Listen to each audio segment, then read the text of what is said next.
കൂട്ടുകാരെ, ഈ ഉണ്ടാക്കുന്നത് എന്താണെന്ന് നിങ്ങൾക്ക് മനസ്സിലായോ?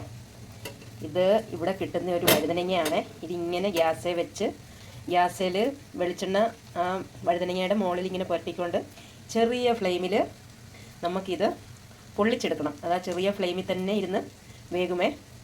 ഇത് നന്നായിട്ട് പൊള്ളിയതിന് ശേഷം ഞാൻ ബാക്കി എങ്ങനെയാണ് ഇതിൻ്റെ പ്രോസസ്സെന്ന് കാണിച്ചു തരാം കേട്ടോ. വഴുതനങ്ങ ഇതുപോലെ ആയിട്ടുണ്ട്. ഇതിപ്പം ചൂടാണ്. ചൂടോടുകൂടി ചെയ്യാൻ എൻ്റെ തൊലി പൊളിക്കണേ.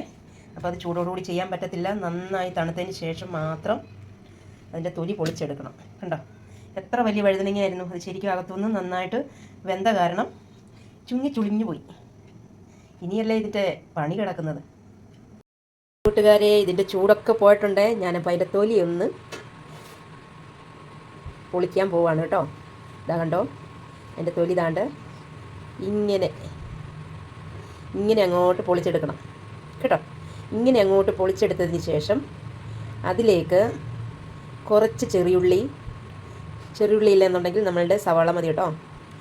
അത് കഴിഞ്ഞതിന് ശേഷം കുറച്ച് പച്ചമുളകോ നമ്മുടെ കാന്താരി ഉണ്ടെങ്കിൽ അതോ ഇട്ടതിന് ശേഷം കുറച്ച് ഉപ്പിടുക. അതിന് ശേഷം ഇത് ഇടിച്ചെടുക്കണം. നമ്മുടെ അരകല്ലുണ്ടെങ്കിൽ അരക്കരുത്, ഇടിച്ചെടുക്കണം. ആദ്യം മുളകും ഉള്ളിയും കൂടെ ഇടിച്ചതിന് ശേഷം ഇത് ജസ്റ്റ് വെന്തത് കാരണം ജസ്റ്റ് ഒന്ന് മിക്സാക്കി എടുത്തു കഴിഞ്ഞാൽ മാത്രം മതി കേട്ടോ. ഇതാണ് ഇതിൻ്റെ ഒരു ഗുഡൻസ്.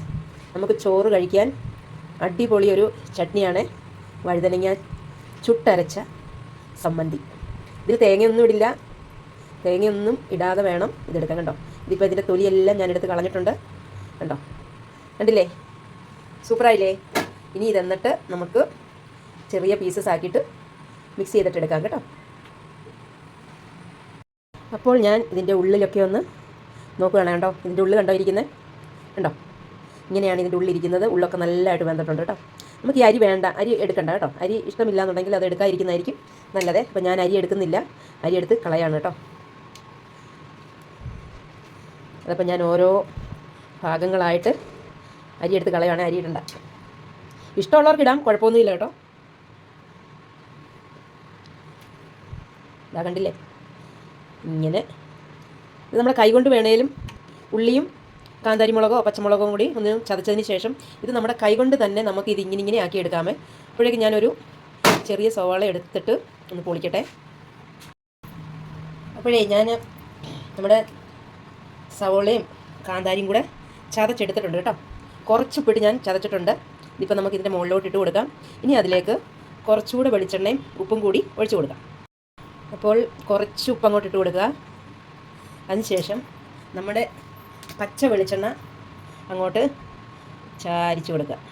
അതിന് ശേഷം ഇതൊന്ന് നന്നായിട്ടൊന്ന് സ്മാഷ് ആക്കണം, കൈ കൊണ്ട് തന്നെ കേട്ടോ.